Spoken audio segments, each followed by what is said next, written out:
Okay, so if you're anything like me, you have been confronted with fear. If you're anything like me, fear has stopped you from progressing. If you're anything like me, fear is something that you may not even have recognized that you have. This past week, this past month, I would say the past couple of years, have really shown me the toll that fear takes on families, the toll that fear takes on dreams, the toll that fear takes on plans, and the toll that fear can take on your very life. In order for us to overcome fear, we have to be able to identify it because it is lurking everywhere. It shows up when you have anxiety. It shows up when you have a panic attack. It shows up when you don't want to send that message. It shows up when you don't want to forgive.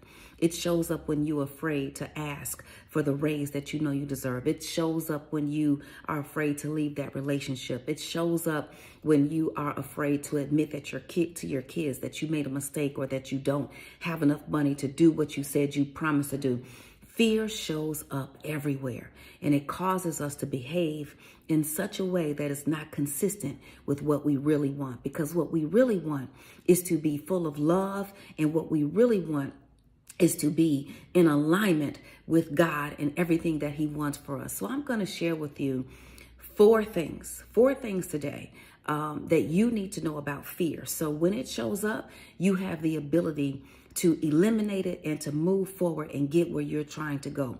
The first thing is God is not the author of fear. You are. You created fear. God is not the author of fear. The Bible tells us that God has not given us the spirit of fear, but of power, of love, and a sound mind. So when fear shows up, you feel powerless. When fear shows up, you feel as if you have no control. When fear shows up, it literally can take away your breath. It can take away your strength.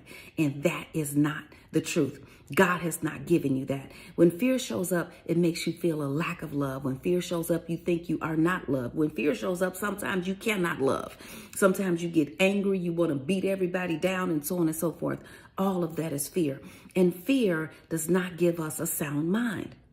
God has given us a sound mind. There are things that we have done out of fear that we know are not the right thing to do. When I was spending money crazy, living check to Monday, all of that was fear that I would not be accepted. All of that was out of fear that I would not be able to live up to the lie that I told, which let's go all the way back around.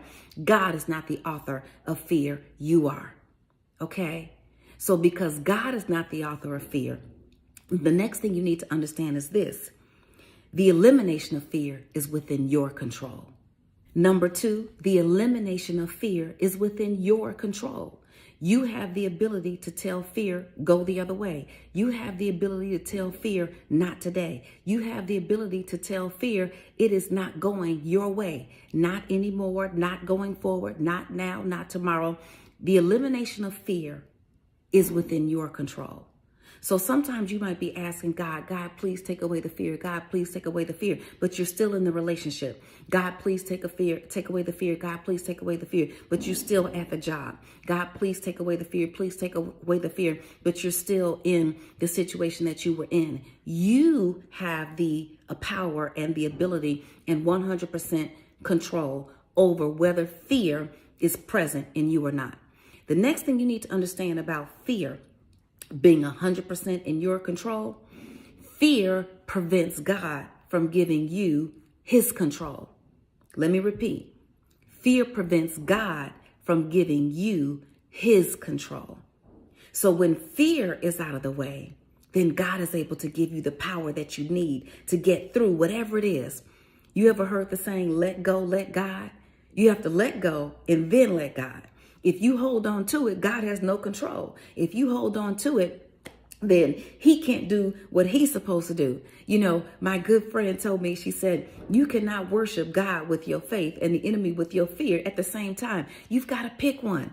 You can't straddle the fence. So some of us are walking around saying we have faith, but we're acting fearful. We're saying that we believe and trust God, but we're doing things that are the opposite. You ever heard the saying, not only let go and let God, but Jesus take the wheel? Right? So when Jesus takes the wheel, then you now have the ability to just sit back. Whenever I say Jesus take the wheel, that means I'm done. I'm done. Nothing I worked, tried. So guess what? So you got to get this. You got to get this.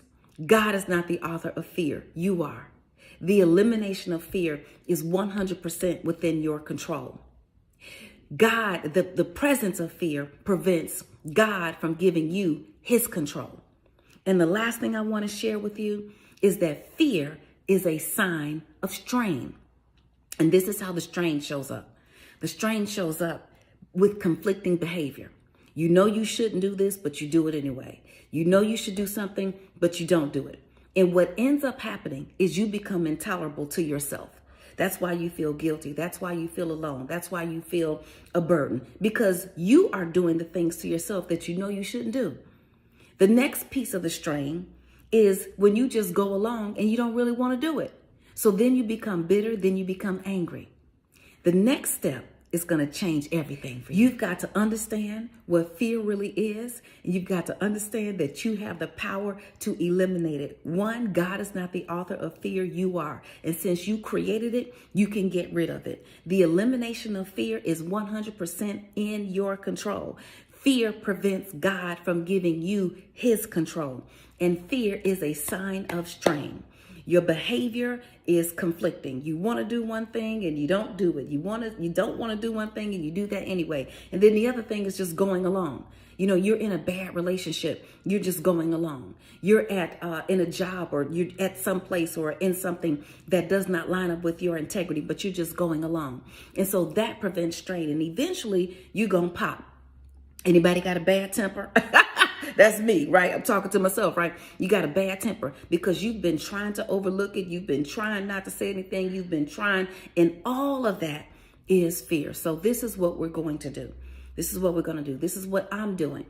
You know, I talk about starting a business. I talk about getting your money straight. I talk about having a life full of harmony and joy, and, you know, raising your kids and having a good relationship. I talk about all those things, but I haven't really told you how I got there.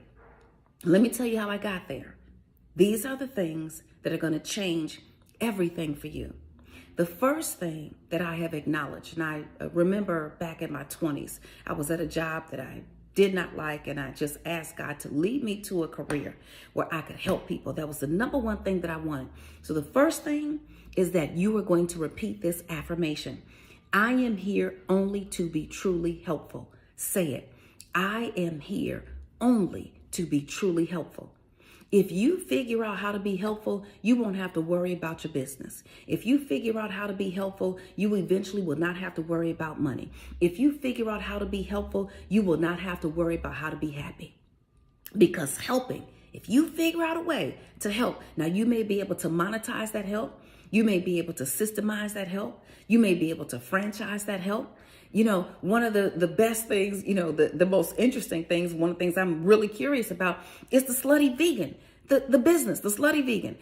This woman, our sister, figured out a way to make being a vegan fun and to eat what we want to eat, the way we want to eat it, and to enjoy it. That is being helpful. The next thing is, I am here to represent him who sent me. Say it. I am here to represent him who sent me. When I was at rock bottom, I just asked God to save me from myself. And when people see me, they will see you.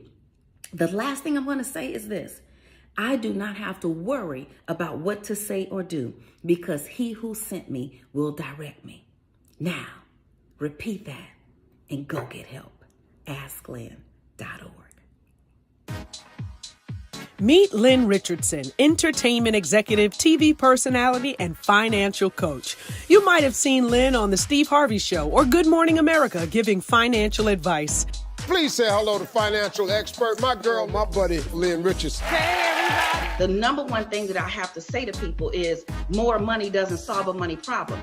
If it did, millionaires wouldn't go bankrupt. She uses her quick wit and humorous presentation style to help others face their issues and achieve their personal and professional goals, as well as spiritual harmony. You go to a rack, $500 purse. Self, do you usually have $500? $20 purse. Self, that's usually how much you got. That's the purse that you get off the rollback rack. Over the last 25 years, Lynn used her financial expertise to create a curriculum of books and online classes to help clients achieve financial freedom. Lynn teaches clients how to get out of credit card debt, shows them how to create a home-based business and to create multiple streams of income.